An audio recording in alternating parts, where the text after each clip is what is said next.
Hello hello বন্ধুরা, নমস্কার। কেমন আছেন সবাই? শুভ দিওয়ালি।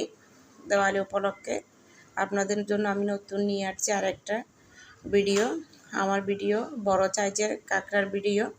আমি বাজার থেকে বড় সাইজের কাঁকড়া নিয়ে আসলাম। আমার হাজব্যান্ড কালকে রাত্রে নিয়ে আসছে। তো এগুলা মানে যখন জীবিত থাকে, যখন লড়াচড়া করে, তখন এভাবে ধরতে পারি না, এমন করে কামড়ায়। তাই এগুলো আনার পর কিছুক্ষণ ফ্রিজেতে রেখে দিলাম।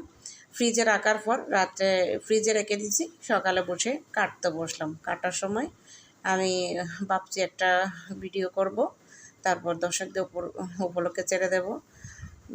কাঁকড়াগুলো কেমন করে রান্না করতে হয়, কীভাবে কাটতে হয়, অনেকেই জানে না। তাই সবার উদ্দেশ্যে ছেড়ে দেওয়া, ভিডিও করে দেখা। তাই দেখুন বন্ধুরা, আমি কাঁকড়াগুলো প্রথমে কেটে নিলাম। কাটতে বসছি। আমার ছেলেকে বললাম একটু ভিডিও করো।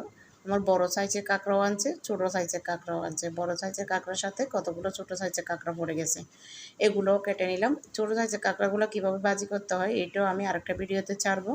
আমার প্রথমে বড় সাইজের কাঁকড়াগুলো কুটার সময় বড় সাইজের কাঁকড়াগুলো কাঁকড়াটা রান্না করবো না, মানে বুনা করব। কীভাবে বুনা করতে হয়, এই কাঁকড়া বুনা একটাতেই গরম ভাত খাওয়া যাবে। গরম গরম ভাত দিয়ে কাঁকড়া বুনাটা অনেক টেস্টি।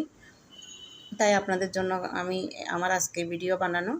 দেখুন আমি কিভাবে কাটতেছি, এভাবেই কাটবেন কাঁকড়াগুলো। কাঁকড়া কাটা অত ভয়ের কিছু নেই। যখন জীবিত কাঁকড়াগুলো আনবে তখন এগুলো ফ্রিজে রেখে দেবেন।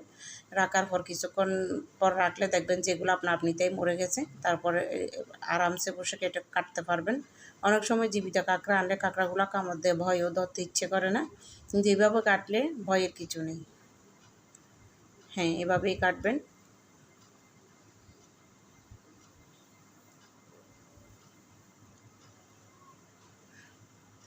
বন্ধুরা, দেওয়ালি উপলক্ষে শুধু কাঁকড়া রেসিপি না, আমি আরও অনেক কিছু বানিয়েছি। লুচি, আলুর দম, আমাদের বাসায় এগুলো বেশি চলে। ছাগলের কলিজা বুনা দিয়ে লুচি। তো ওই ভিডিওটাও আছে আমার, এটাও আমি দেখাবো আপনাদের। যেদিন যেটা সেদিন সেটা করার সুযোগ পাই না, কী করব। এমনি আমার ভিডিও করা হয়ে গেছে, কিন্তু টাইমলি ছাড়তে পারতেছি না। দেখুন এগুলা লোকে বলে যে পূর্ণিমা আর অমাবস্যার কাঁকড়া বড়া হয়। পূর্ণিমার কাঁকড়া একটু ফাঁকা ফাঁকা থাকে, হয়। এগুলোতে মাংস থাকে না বেশি। তাই আমি অমাবস্যার কাঁকড়াই নিলাম। অমাবস্যার কাঁকড়াগুলো ভরা থাকে, মাংসে ভরা থাকে। আর ছোটো কাঁকড়াও বড় কাঁকড়ার সাথে ছোটো কাঁকড়া দিল কয়েকটা। এগুলা আমি কেটে কুটে নিলাম। এবার ধুয়ে নেব, ভালো করে ধুয়ে নেবেন। বড় সাইজের কাঁকড়া, পাগুলো অনেক বড়, আমার মেয়ে পছন্দ করে। তাই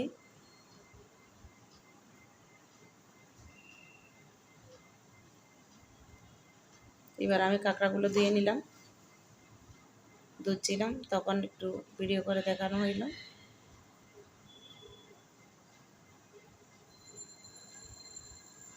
এবার আমি চুলাতে কড়াই বসিয়ে দিলাম, তেলও দিয়ে দিলাম। আমার তেলটা গরম হতে চলেছে।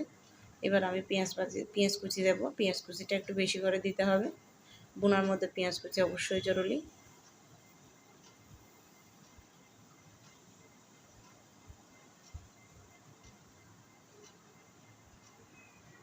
একটু নেড়ে ছেড়ে দেবো।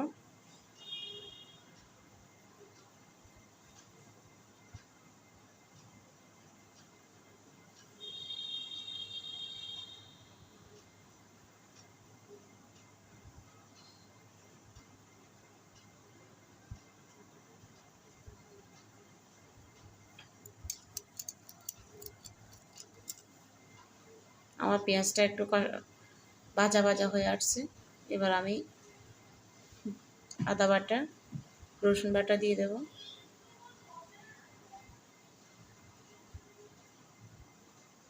এবার আদা বাটা দিলাম, রসুন বাটা দিলাম, আর একটু আদা বাটা বাড়াই দিলাম।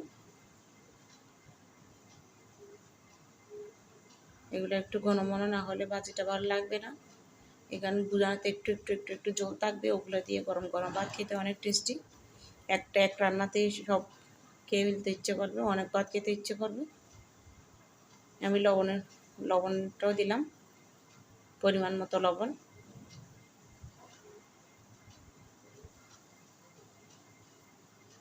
এবার গরম মশলাগুলো একটু গুঁড়ো করে দেব। গরম মশলাগুলো প্রথমে চুলাইতে একটা কড়াই দিয়ে হালকা করে ভেজে নেব, তারপর ব্লান্ডার মেশিনেও গুঁড়ো করে নেব। গুঁড়ো করে মশলার গুঁড়ো দেব। এখন হলুদের গুঁড়োটা দিয়ে দিলাম।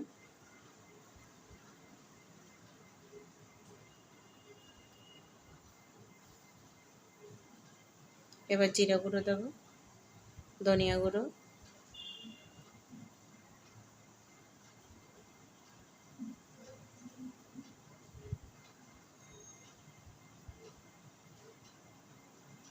এবার লাল মরিচের গুঁড়ো,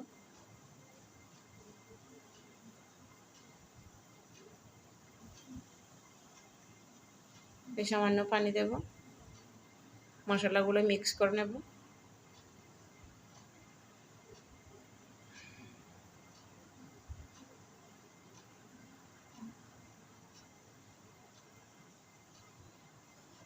ভালো করে মিক্স করে নিলাম।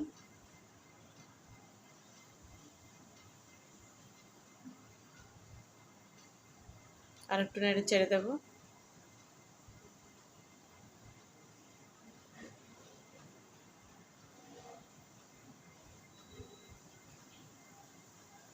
এবার কাঁকড়াগুলো দিয়ে দেব। একটু একটু গরম মশলা দেব। গরম মশলাগুলো একটু আমি গরম মশলাটা ব্লান্ডিংয়ে গুঁড়ো করে নিয়েছি ব্লান্ডার মেশিনে।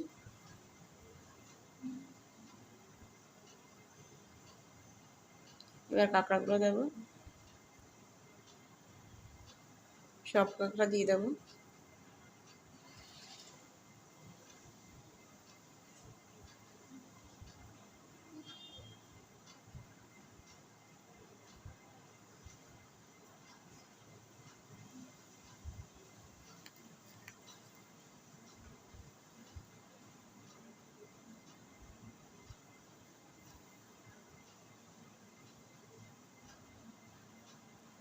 এবার উল্টা পাল্টায় দেব। এবার নেড়ে চেড়ে দেব।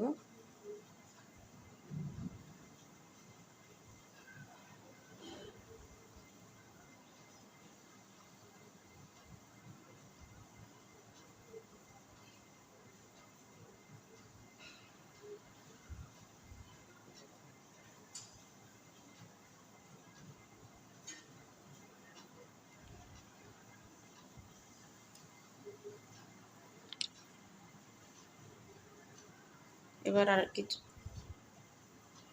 এবার আমার কাঁকড়াটা আর একটু উলটপালট করে দেব। একটু নেড়ে চেড়ে দেব। কয়েকটা কাঁচামরিচ দিয়ে দেবো উপর দিয়ে।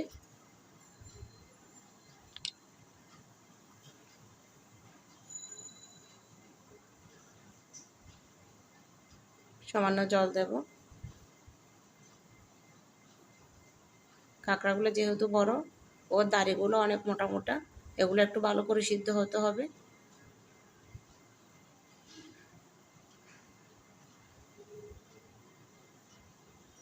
একটু নেড়ে চেড়ে দেব। বন্ধুরা, আমি যেভাবে রান্না করতেছি সেভাবে আপনারা বাসায় অবশ্যই ট্রাই করবেন। কেমন হলো না হলো আমাকে জানাবেন। আমার ভিডিওটা লাইক দেবেন, শেয়ার করবেন, সাবস্ক্রাইব করবেন।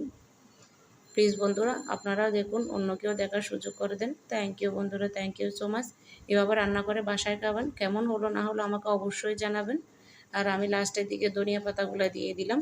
আমার রান্নাটা কেমন হলো অবশ্যই জানাবেন আমাকে। থ্যাংক ইউ বন্ধুরা, থ্যাংক ইউ সো মাচ।